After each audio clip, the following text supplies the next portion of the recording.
So, you're welcome back once again. My name is Victor Odigoma here. In today's class, we are going to be looking at indical equations. Indical equations. You realize that from the previous classes we have looked at, the laws of indices, and we have solved a lot of problems that has to do with the laws of indices.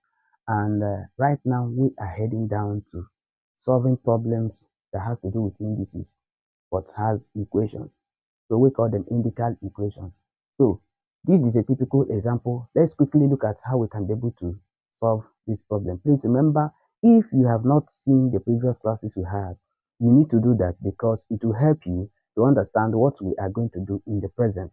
Thank you. All right, let's see how we can be able to handle this problem. Now, we are given this to be 3 to the power 2 in bracket x minus 1 minus 8 to the power minus 8 in bracket 3 to the power x minus 2 equals to 1. How can one be able to handle this problem? How can one be able to handle it? All right, look at the way I am going to go about it. I keep on saying that in any mathematical problem, try to look at the particular spots and access points you can follow to assess the solution to that problem. So you keep on searching, checking that access point. So as I look at this problem, I continue to contemplate what I am going to do. But I'm seeing that what I have here in this bracket is not the same as what is in this bracket. Otherwise, I would have quickly started making some conclusions. All right. Now, watch out here that I will try to see if I can open this bracket. Okay. And also try to see if I can, do some calculations here. So watch me. If I open this bracket, I'm going to have solution. I'm going to have let me continue from here. I am going to have 3, okay, in brackets 2x minus 2. Then you put this minus, you have 8. Then you have in brackets 3, okay. I'm sure you know that this thing, let me put it this way, 3 to the power x times 3 to the power minus 2. Yes, if you followed us in indices, you remember when we said when you are multiplying two values of the same index of the same base, you add their index, you add their powers equals to 1. If you followed us, you will get the point where we discussed. So you can check out those classes. All right, are you seeing something here that we are having something like here we're having something like 3 to the power 2x times 3 to the power minus 2. It has a similarity somewhere there, okay, minus 8. That minus 8 is multiplying. Let's open it. Multiplying is or let me leave it the way it is. Let me leave it the way it is, okay. In bracket 3 to the power x, then times. Now recall what we said about the negative index law. You can check out the class that has to do with the introduction to laws of indices, which we discussed here, about 7 of them. Okay, so it's in the playlist, you can check it out. So here I am going to rewrite this thing as 1 over 3 squared equals to 1, so that within here the same thing will also happen. Now, if you know that this is this, permit me to go straight and write this as this is 3 to the power 2x. Permit me to write it times 1 over 9. Yes, because this now, I will also rewrite it as 1 over 9. Okay, then minus 8. Okay, in bracket 3 to the power x times 1 over 9 equals to 1. Now, do you see that all these things, okay, let me take another line again because I want you to see clearly what I'm doing here. I don't want you to have any doubts at any level. This times this now will give you 3 to the power 2x all over 9. Am I correct? Yeah. Minus this will open here and you will have 8 multiplying 3 to the power x, then all over 9 as well, then equals to 1. So I would like you to say now more multiply through by 9, so that 9 multiply this will remain. I'm sure you are seeing that 3 to the power 2x, okay, minus 9 will also multiply this. 9 will cancel 9. What we will be having left is minus 8 in bracket 3 to the power x, okay, then equals to 9 times 1 will give you 9. So this is what we are going to achieve out of the whole stuff. So now permit me to rewrite this 3 to the power 2x as 3 to the power x, then outside the bracket 2. Yes, because why? Because when a number in index form is raised to another power, it is equal to the product of the powers. We discussed these things in the introductory aspect of the laws of indices. Okay, so I have to rewrite this to have a uniformity with this. Minus 8 in bracket 3 to the power x, then equals to, or let me say minus 9 equals to 0. Okay, now at this level, I can define 3 to the power x and say, let me put it here. If I say let 3 to the power x be y, then means this will become y squared. Can you see that this will become y squared minus 8 in bracket y, then minus 9 equals to 0. We have arrived at a quadratic equation.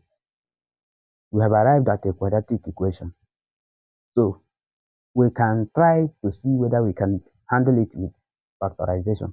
So if I come there now, let me see how I can be able to, break it down for you to understand, in case if you don't have a proper understanding of factorization in quadratic equations. Okay, but I'll still make out time to teach that as a class with good, adequate examples. Okay, so what we normally do in factorization is that we take a product, product of this first term and the last constant, which is y squared times minus 9, and that will give us minus 9y squared. So we concentrate on this minus 9 and check sum 2 factors of this minus 9 that will sum to minus 8. So 2 factors of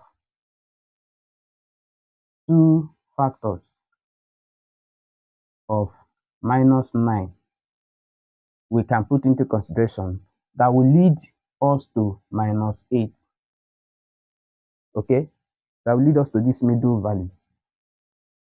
So we will now check the factors of minus 9 or 9, because within that 9, the factors you can see is 3 and 3.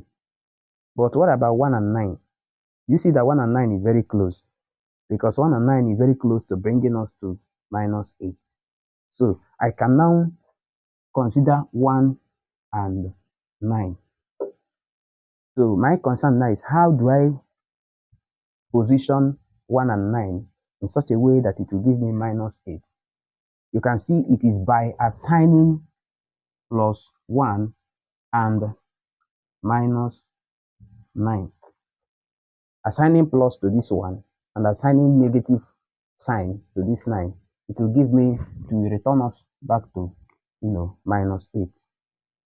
So this and this now will become y and -9y. Let me write it here. So we are having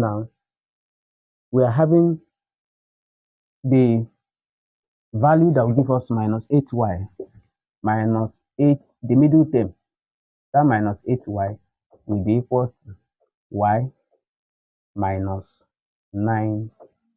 So these two is what we are going to use to replace that middle value. So we will come back here. And let me see how I'm going to manage this space to give you that.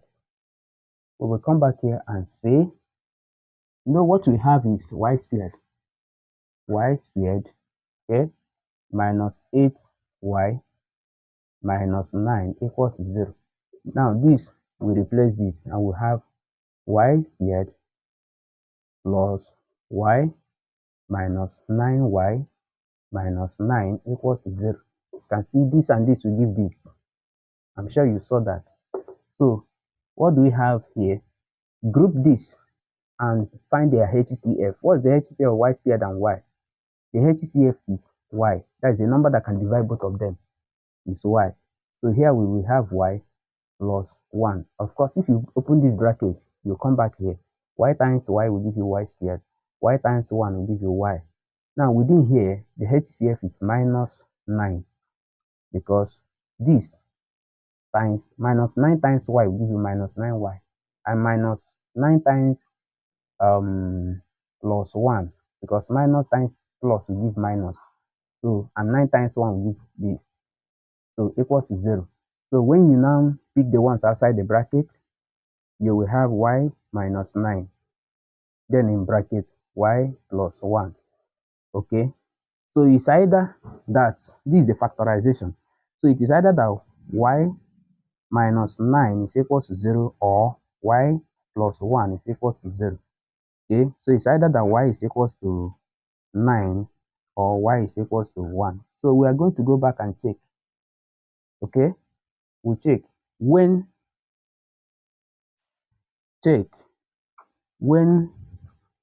y is equals to 9. We had that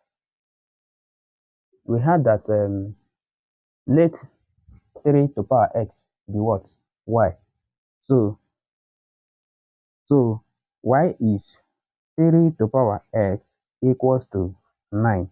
That means that 3 to power x is equals to 3 to power 2, because 9 is 3 squared. So at this level, x is equals to 2. Okay, I'm sure you saw that.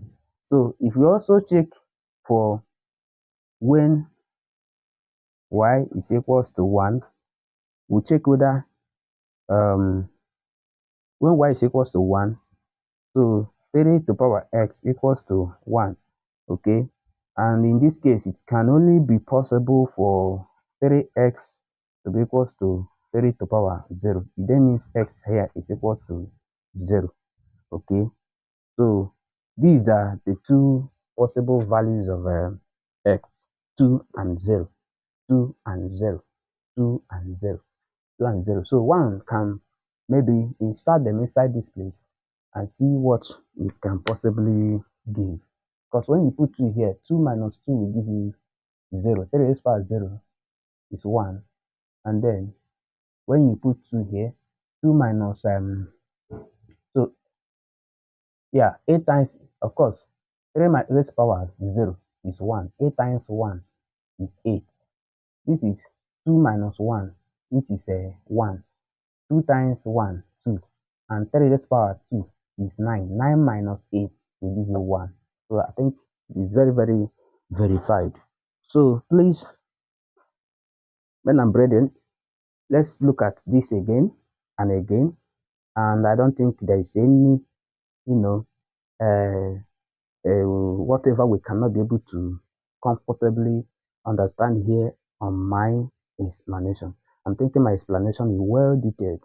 So this is how to handle this um, indical problem.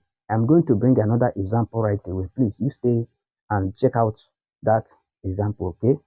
And you see that it's going to guide you into whatever you have out there. Please share this video to someone, like what we are doing, and then click the subscription button, subscribe to our channel.